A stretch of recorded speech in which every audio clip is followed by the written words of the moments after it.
Hello, welcome to Unequal Sequel. Extra. It's Sexy Friday.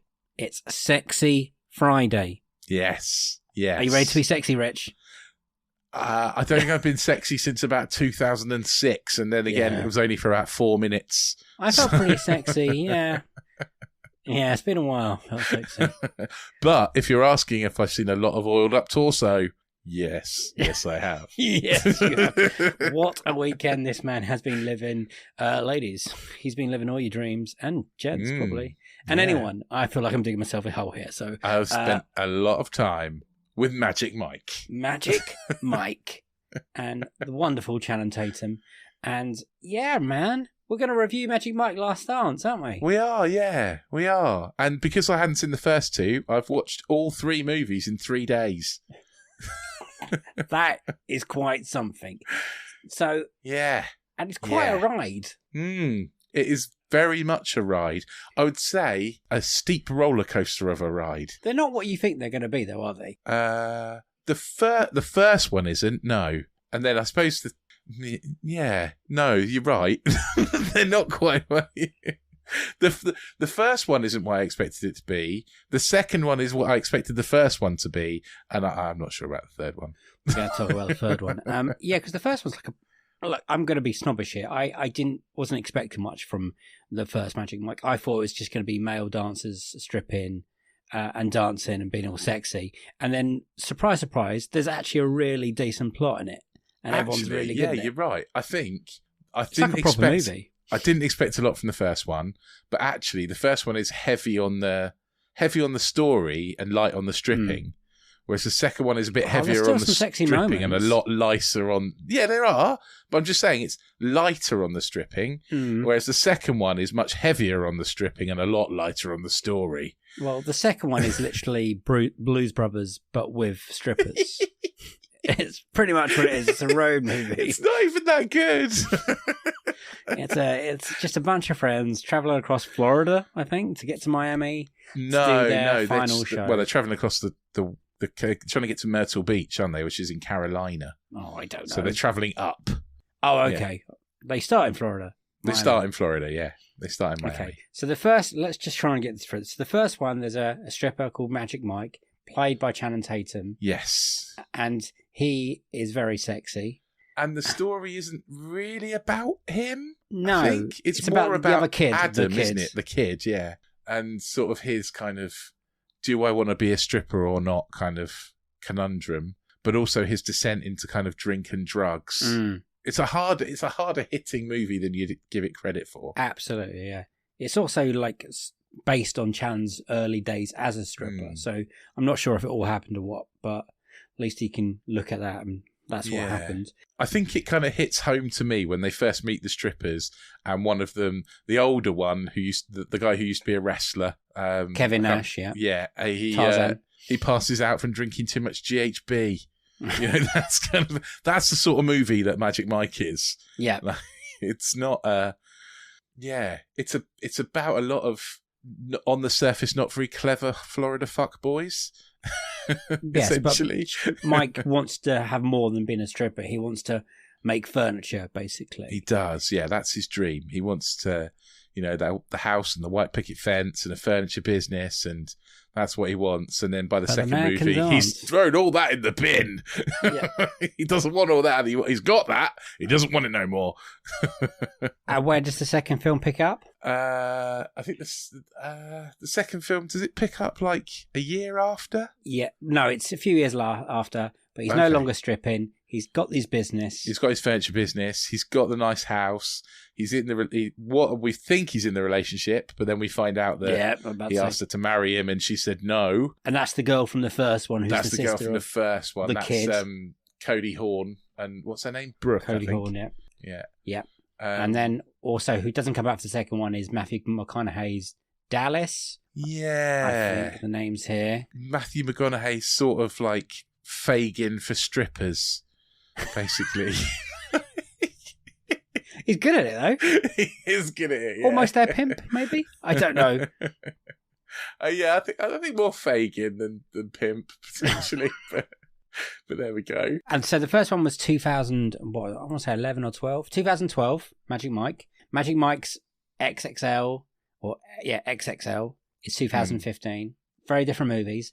We get to Magic Mike's Last Dance, 2023. A bit of a gap. We pick up Mike. It picks up after the pandemic. His business has no longer survived. Yeah. And now I feel like I'm ruining your synopsis, so you can carry on. Yeah, he's working as a bartender, where he meets a rich divorcee, who they play this like she's some dowdy rich divorcee, but she's played by Salma Hayek, quite possibly the most beautiful woman on the planet. Yeah, like, it's hard to believe that. It's hard to be like, oh, I'm so old and dowdy and in need of sexual awakening. I was like, miscast. No. Yeah, none of the gang are back, apart from on Zoom briefly. Well, we'll get into that. And Mike ends up going off to London, where Salma Hayek's character Maxandra, I think. Yeah, let's just call her Max. Yeah, owns a theatre. And she wants him to turn this staid old play that the theatre puts on into a strip fest. Male strippers, yeah. Because he's such an inspirational dancer. That's because at the beginning they do have a pretty sexy dance. They do have a pretty sexy dance / shag. Yeah, and I think at that point, I was like, oh, this is what's going to happen in this movie. There's going to be lots of that and sexiness and then I'm going to give it compliments straight off. Okay. At least each film of this series, they take a swing at something different. They do, and I think they missed twice. Which one do you think they missed? The second and third one? Second and third ones. Because we've had some people on this podcast tell us that the second Magic Mike's actually quite good. There's a few people have put the surprising category. Like you, I don't think it works. I think it works because I like the strippers' camaraderie. Yeah, I think Joe Manganiello in the second one is brilliant. He's definitely the highlight of that film. True. And once you've got to this film, it's like everything that's been filtered out of the first film, and then the second film. This is my impression of a cheese grater, by the way. This is what I'm trying to do. I don't know if, by the time it gets to Magic Mike's Last Dance, it's kind of lost everything that's made the other two films enjoyable. I'm not saying I didn't have a good time with this, because believe it or not, Rich, I did. I had an okay time. But my biggest complaint is that it's not sexy enough. It's like there's beginning at the beginning and there's a bit at the end. And most of this, the big finale of this movie is them putting on the show, isn't it, really? Like, yeah, it's very Blues Brothers again. It is, yeah. And do you know what? I really struggle with the characters. When Salma Hayek and Channing Tatum dance, they're incredibly sexy. When they talk to each other, it's like they're talking to a cardboard version of each other. It's not as good. Like, they should just dance together, yeah. Yeah, there's just very little chemistry between them when they're actually talking. So much so that they both feel quite robotic. Like they're not like Mike comes across as really rather thick. Mike's just confused in the whole situation. He's so confused all the time. He's been dropped into this situation that I'm pretty sure he's like, well, I'm not prepared for this at all. I don't want to be a director of a musical. Yeah, and Maxandra, she just comes across as a child. Like, and she's got a kid who does the kid is more the mother than she is. Oh, the voiceovers. Oh, the voiceovers are weird. And it's very weird, a kid narrating a movie about male strippers. Strange. I will say, for 1 second, thought that the driver / butler was our previous podcast guest, Rich Wilson. That's like you kept that quiet. I was like, hang on a minute. Oh, no, it's not him. Who it's all was right. that? Hang on, let me try. He is a guy I've not heard of before. I think he's an Indian actor. He's really low down on the top cast for some reason. I'm about to say, I can't even see him on. He is. I thought he was very funny. Victor Ayub Khan Din. I've not heard of him before. No, I haven't heard of him. But he's been in East is East and Akeley Bridge. He's a writer. He wrote East is East. Oh, wow. So, yeah, he's a very clever man.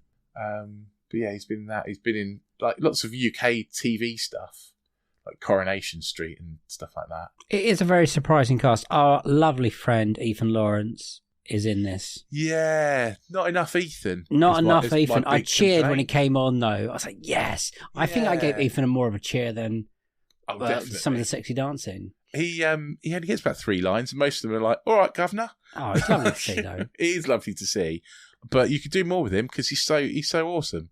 He is so awesome. He could have. I was waiting for like his comedy moment, but it didn't really come, did it? Didn't really have one. Is it what? I think this is the problem with this film. What is it? Is it a comedy? It's not a drama. It's not a comedy because it ain't funny. The screening I went into, behind me there was a group of ladies. I'm going to call them ladies. Came together. It must have been their day out, and there must have been 9 or 10 of them. And I would love to ask them at the end because I think they were expecting more stripping. Yeah. Well, they only ever strip to their waist, don't they? Pretty much. You know, might get a bit of butt every now and then, but that's not that much, really. There's a lot of cheeks normally in the other 2 films. But not in this one. This one's like a 12A version. This one is like a Diet Coke of what I thought it was going to be. Absolutely. And like I keep saying, there's sexiness at the beginning, there's sexiness at the end. Like in the rain, I thought it was a really good dance. Really that's together. amazing.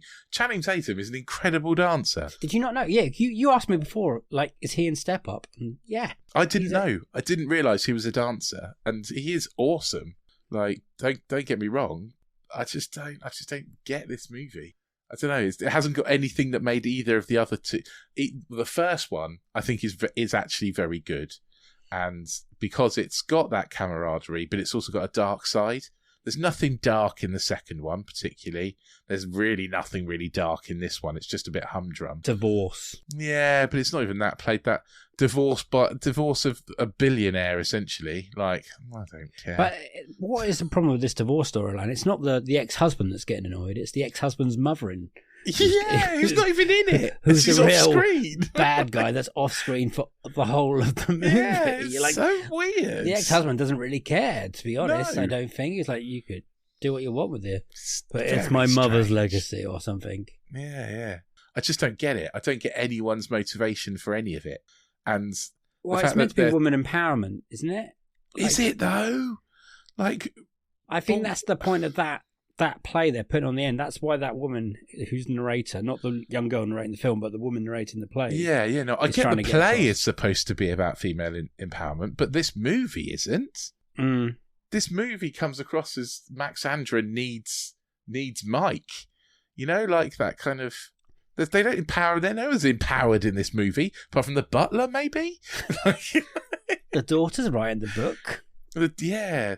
I really hate that voiceover. And you know what I also really hated? I hated that they put a Zoom call in with the other strippers. Yeah. And why could they not have good signal? I know. What was that about? This is the 21st century we're in now. Zoom is pretty good. Like, you're in a billionaire's boudoir. I'm pretty sure they're going to have good internet connection. Yeah. And you wanted to see those characters so much. Like, just give them proper screen time. Absolutely. Also, her house in London... Very, very tight. Very small. Compared to her house in Miami, which she says as like the holiday house. Like her actual house in London is like she 5 shoeboxes. Yeah, the house. Yeah. It's like, that's not a great house. It was very tight. We mentioned that when we saw it. Like, everything was very narrow. I mean, property in London is expensive, Rich. Well, yeah, but not if you're a billionaire. I'm not quite sure if they're a billionaire or a millionaire by this point. Well, they own a theatre in the West End. You know, like they're not poor. That's one true. It does come across a little bit corny at some points. Very. Especially very like, we're corny. going to do this on one night and one night only kind of thing. Yeah, what's that all about? Like, And then she loses some money at the end because, I don't know.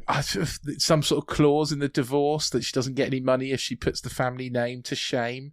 Yet it's a very select audience who come to this one night only show, so no one's going to have the family name put to shame because it's not widely available to the public and nobody knows what's going on.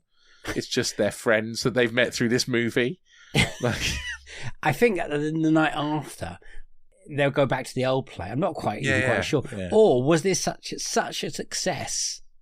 Well, you don't know, do you? Because it just cuts to black, like they all do. No, they all just cut to credit, don't they? Before they cut to black, they do have the romance bit, and I was actually quite enjoying. There's two ways I can look at this. I was looking forward to a man and a woman not being in a sexual relationship, but being friends, which is also quite rare on cinema, it seems. Yeah. But it was also nice to see an older woman, a younger man. I know, you know what I mean? Yeah, but your older woman is Salma Hayek. She is smoking. Okay. We've seen her in real life, Dave, and you nearly passed out. It's true. I think, but I'm just saying it's nice to see on cinema because normally it's flip side and it's a much older man with a much younger woman. So at least that had that going for it. Rich, I did have fun. I did enjoy it. I'm not sure. I don't think I had as much fun with this one as I maybe did the other two. I think I enjoyed this one more than I enjoyed the second one. Really? Okay. Do you know what? Maybe I did. Maybe. I don't think the second one... No, I don't think I did. The second one, to me, reminded me of Blues Brothers 2000 or something. And that's... Yeah, I get that. And that is not a good thing that's kicking my mind. Do you know who was in the cinema when I went? Who? It was me and two 60-year-old women who cackled like half all the way through. Your audiences you end up in are just the most bizarre. They enjoyed it. Yeah, like they had a good time. A lot of people enjoyed it in my screen as well. I don't think there's anything you can truly hate about it. I think I don't think it ever takes off. No, you know, it's not good, but I didn't hate it. Like, I didn't come out of it going, "Oh, that was a waste of time." I did come out of it going, "Oh, I could have skipped the last half an hour of that." I watched a back-to-back of two films when I saw it. I went and saw this first, and then I went and saw The Whale. Now that, my friend, is a contrast. Both physically and emotionally. Yeah. If you ask me which one would you go and watch again, I'd pick this one. Really? Well, yeah, I guess The Whale isn't one you're going to want to watch more than once, potentially. We'll get to The Whale one when we do the end of the month roundup, because I do also have feelings about that. But I did enjoy myself. I did want it to. I wanted a few more dances, and this is just coming from a straight man. I appreciate movies and dance and stuff. A few more dances that say something. Like all the dancers in it are just they're sexy lamps. Aren't it was they? like they're rounding up the Mighty Ducks. Like 20 minutes. They just walk around London picking up dancers from the London street. Yeah, this one's from Seville or Barcelona, and he's on a plane. Look at the video, and then we got this guy. The montage is and this is directed by Steven Soderbergh. And, you think it's I do love when they London Big Ben, taxi, bus, phone box, theatre kind of thing. We get it. We're in London. At least the geography wasn't mental, I don't think. No, I think it was mostly West End centric, wasn't it? Well, that's where the musical is. I guess it's what is the musical? Rattigan? I can't even remember. The theatre's the Rattigan. I think. Oh, the theatre's the Rattigan. I don't know if that's a real theatre or not, though. Is that a real theatre? I was trying to pick out which theatre it is, but I don't know my theatres. No, I don't know well enough to tell you what's what.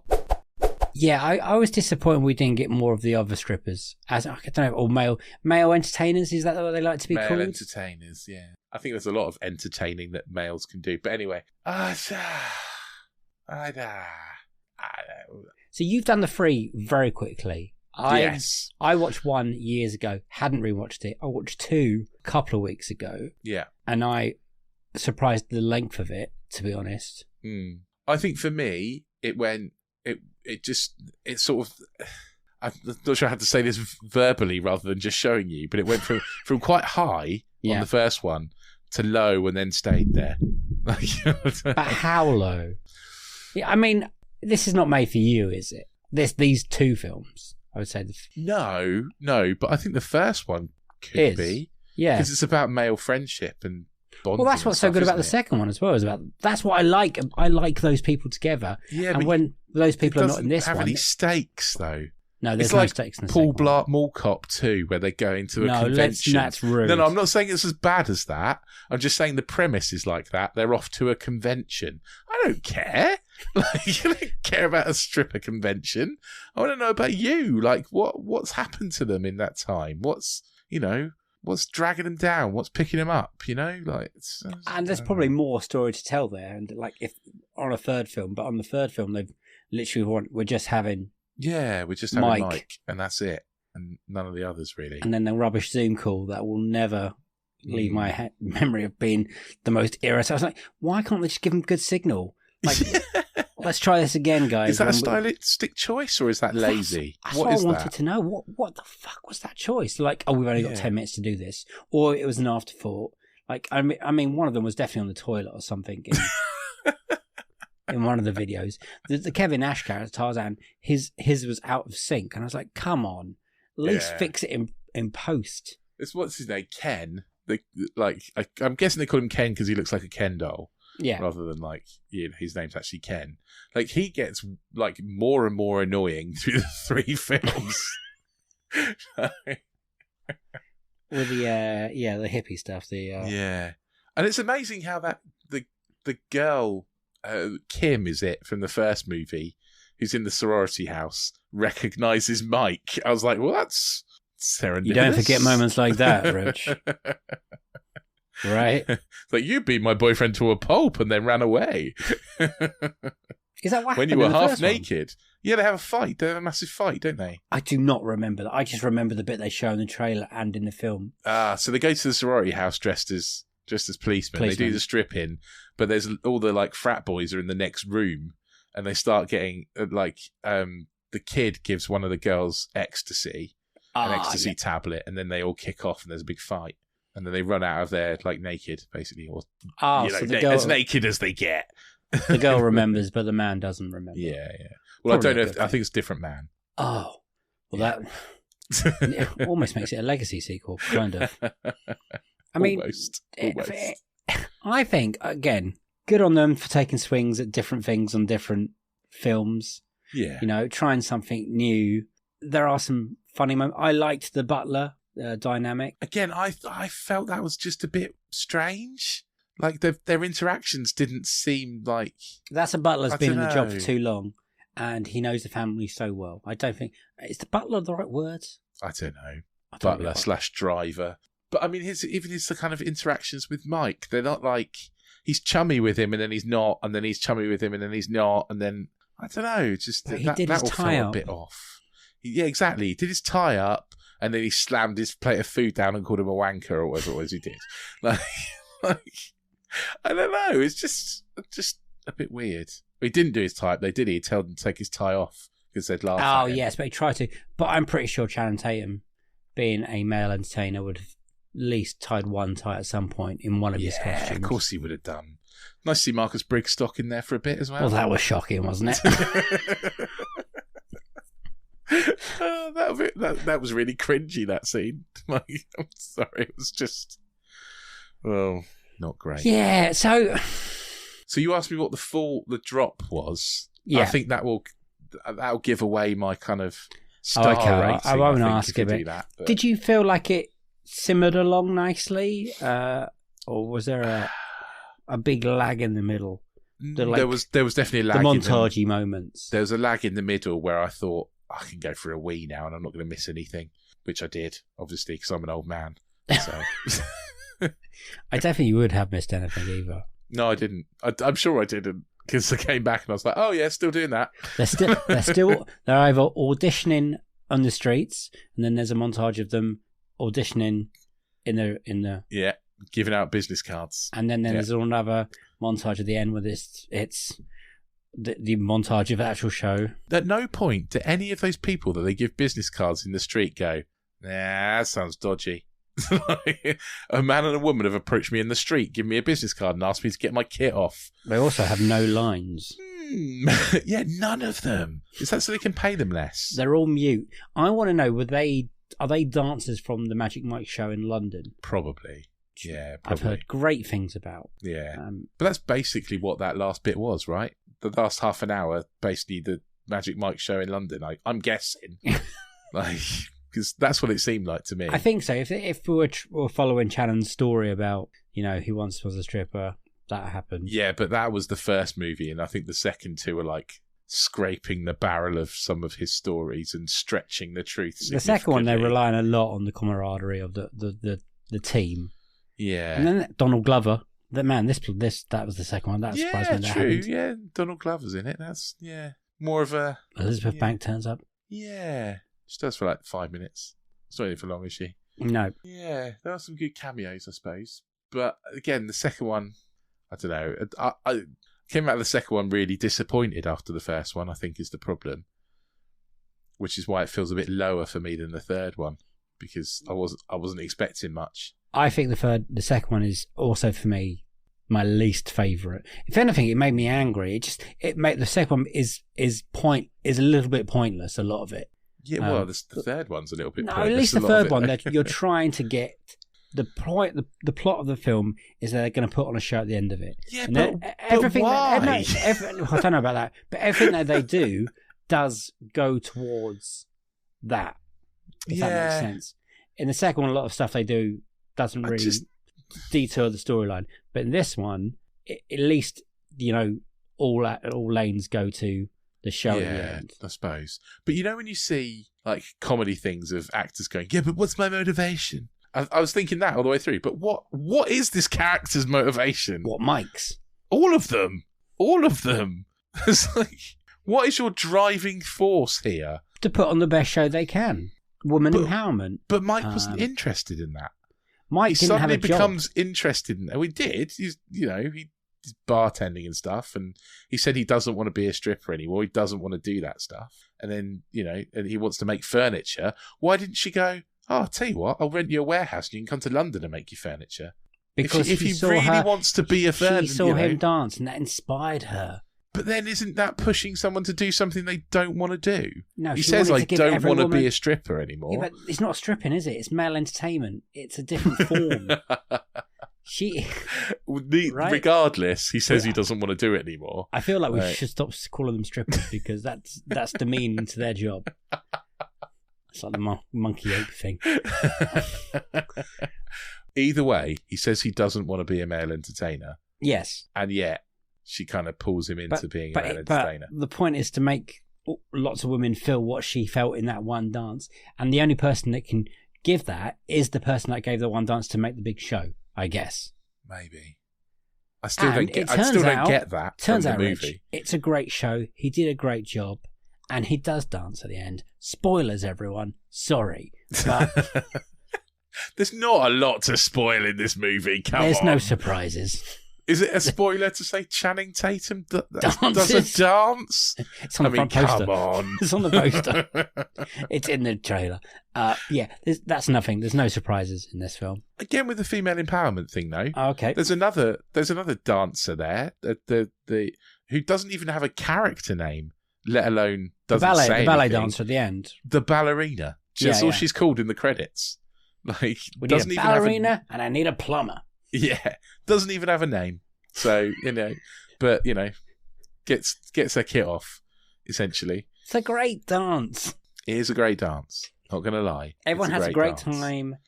At least it ends with an oomph. Like, everyone's happy. Everyone gets back together kind of thing. Happy families. Does it? It doesn't really do happy families, though, does it? It does. The kids liking Mike. Mike's now with Max. The driver's happy as well. He thinks they're all good people. They're going to live a long and happy life together. That's not how life works. I don't think there's going to be another one. I think when you have a film called Magic Mike's Last Dance, it's got to be the last one. And we've now seen that last dance, which is, unless it comes to success in this world and he has to do it every night for a year. There was a significant sound of barrel scraping all the way through this movie. So there is nothing left to draw from for another one. Yeah. I think people enjoyed it. I think people... I've seen a lot of hate. That's what I wouldn't call it hate. Oh, no, I've seen a lot of hate. Oh, really? Is there a lot of them saying that there's not enough sexiness? There's a lot of them saying just it's an absolutely awful movie. Oh, well, that's unfair, I think. Let's get on to other questions, the ratings. I think we're there now. Okay. We're going to do all three? Well, you can put it in your roundup if you want. So, Unequal sequel, and what do you give it out of 7? I've got to make my mind up now as well. So I put it as a relatively equal sequel, to be honest, because I think it's probably a little tiny millimetre better than the second one. But basically, they're pretty much the same. Right. That's fair. So I'd say it's an equal sequel. I would probably agree with you on that one. There's not enough there to go, oh, this is an unequal in a good or a bad way. Yeah, true. And yeah, like you say, there's not enough in it to hate it, but there's not really enough in it to like it. So I think it's probably a 2 stars for me, just on the boredom factor. Boredom. Again, not aimed at me and Rich, I don't think. No, and that's fair. But also, it felt a bit like a made-for-TV movie in places, like, yeah. Yes, it did feel like parts were made in a pandemic, and I believe it was. Yeah. What was the budget? I can't imagine it's too expensive. 40 million. It's quite a sweet spot. And so far, it's made 20. I think it'll make it back. It should do. Yeah. It wouldn't surprise me. The screen I was in was quite full. I would say, I would say a 3 out of a 7. I would go a bit more positive review. There's definitely nothing to really, I would say, hate it. I've seen much. It's just nothing to hate. That's the thing. But there's also nothing to love. Nothing to love, but I think there's enough to like to get through it. I think it's very flat for me. It has its moments. It plays pretty well, I didn't really look at my watch many times, which is quite good. Oh, I did. About 3 or 4 times. I thought it was okay. I was actually at a little bit at the end for how quickly they wrapped it up, especially the end. I think all of these 3 Magic Mike movies end quicker than you think they're going to. I was like, oh, okay, that's it, is it? Well, it's like, yeah, you're right, because they finish the show and there's like, oh, there's no bit afterwards. Like, let's see what they're kind of up to. It's like, hey, kiss, done.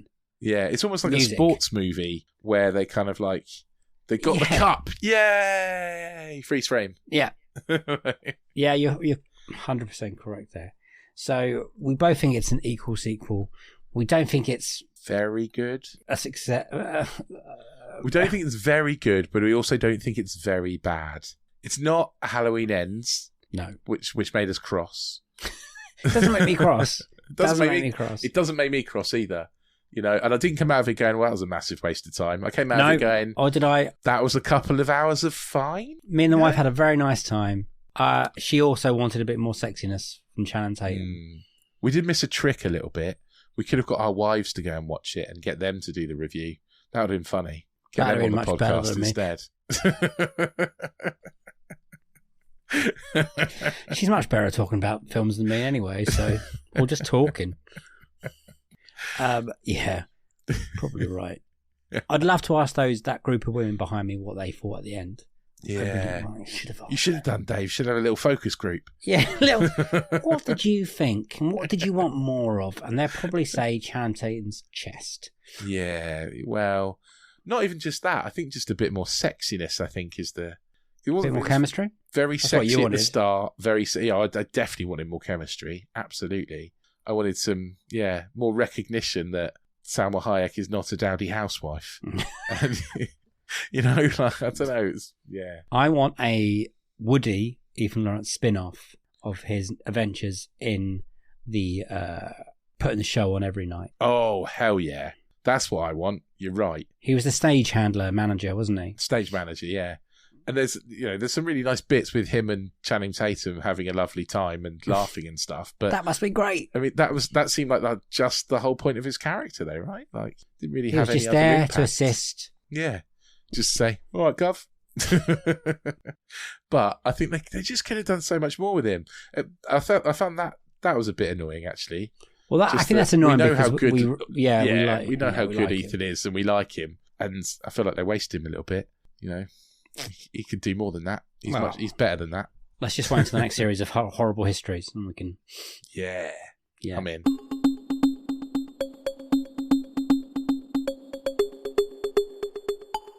I think we're going to leave it there. I think that's a good place. Yeah. Go and see it, guys. Go and see it. Yeah. Talking of horrible histories, good. If you want to hear all our horrible histories, you go back to our first episode way back in series 1 and listen to how much better we are at this now. Unbelievably better. I mean, yeah, marginally better. Oh. Our equipment's better. Not sure we are. You can go all the way back to series 1. There's loads of interview episodes with brilliant people. There's loads of extra episodes like this one where we talk about movies. Whilst you're there, hit the little subscribe button, hit the auto download button. We'll drop into your pod player of choice every single week. If you really love us, then you can get even more on anotherslice.com/unequal sequel. We are excited about some stuff that's coming on there. There's even a free episode on there where we start off our series box set mentality. Montality?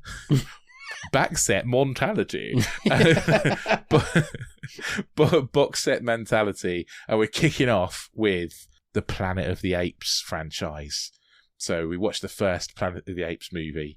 We talked about that. And so you can listen to that for free. Free! Yeah. And we're going to talk about all the others, but you'll have to pay $2.99 a month to hear that. I know it's not a lot, but some people can't afford it.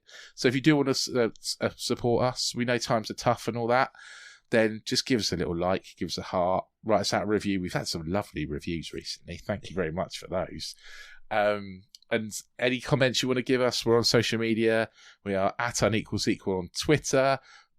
You might not find us because Twitter seems to be hiding us in the bushes for some reason. Fuck you, Twitter. Right. And we are at Unequal Sequel on Instagram. You can always send us a good old-fashioned email. We're at unequalsequel@hotmail.com. We will read out all of your comments and all of your emails on our monthly roundup special. Yes. Next week is the end of month roundup. So please that's when we'll be reading out some stuff. Yeah, please send in your thoughts on Die Hard 5. Yes, it's rubbish. We want to know how much you hate it. Puss in Boots 2, The Last Wish. Let us know how much you better loved than it. we thought. Yeah. Let us know your thoughts on Magic Mike, The Last Dance. I'll be intrigued to hear people's response on there. And yeah, and anything else you want to ask us or tell us, we'll read it out. Next week, we probably will put out the end of month episode on our main channel. And then there will be a Ant-Man Quantumania review on Another Slice. Oh, and exciting. Also, hopefully dropping, if we get round to it, is another special feature we're starting. And then next month, we're going to be Box Set Mentality about the Beneath the Planet of the Apes. And I watched it the other day, and oh, crikey. Oh, I can't wait to talk to you about it. Wow, that's a trip. I've got nothing else to say. You got anything else to say, Rich? Nope, that's me done. Guys, it's au revoir. See you next week, the sequel to this week. And please go and have a lovely weekend. It's magical out there. Bye-bye. You didn't do your line. Didn't I just do You also it? didn't get me to do your bye. The bye. Oh yeah. Hang on. So it's a bye from me. You didn't do your sequel to next. It's a sequel to another sequel. I'm pretty sure I said that. And now it's a bye from me. Bye-bye. And a bye from him. Bye! It's magical out there. Go and do something. All right, bye.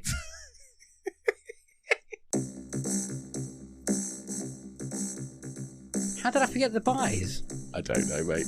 I was thinking, you know what I was thinking? I should have mentioned Valentine's Day at some point. Yeah, that's yesterday though, isn't it? Yeah, it's old news now. Pancake Day now, mate. We're on to Pancake Day. Oh, yeah. That's the real winner in February.